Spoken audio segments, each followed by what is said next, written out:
ধানের শীষের পক্ষে গণজোয়ার দেখে অনেকে হতাশ হয়ে জাতীয় নির্বাচন নিয়ে নানা ষড়যন্ত্র করছে বলে অভিযোগ করেছেন বিএনপির স্থায়ী কমিটির সদস্য নজরুল ইসলাম খান।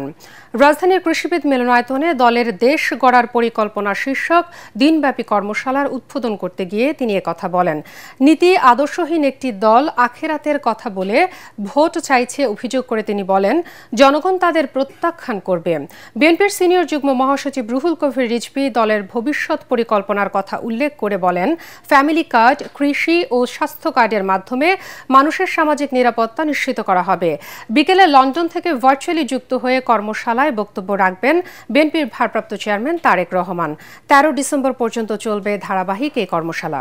সরকারের একজন উপদেষ্টা খুব করে বলছেন, অহংকার করে বলছেন, জনগণ কতদিন আমাদের থাকতে হবে সেটা তো আমাদের ম্যান্ডেট দেয়নি। তো এই কথাটার মধ্যেই তো আমরা সন্দেহ খুঁজে পাই। সমস্ত গণতান্ত্রিক দলগুলো আপনাদেরকে সমর্থন করেছে, কিন্তু আপনার ভেতরে যদি থাকে ভিন্ন কিছু নকশা, ভিন্ন কিছু ডিজাইন, তাহলে তো জনগণ ছেড়ে দেবে না। একটা জরিপের রিপোর্ট বের হয়েছে, সেখানে প্রশ্ন করা হয়েছিল বেশি আসন এই নির্বাচনে কে পাবে, কোন দল। শতকরা 66% উত্তরদাতা বলেছে বিএনপি, আর শতকরা 26% উত্তরদাতা বলেছে জামায়াতে ইসলামী। ডিফারেন্স হলো 40%।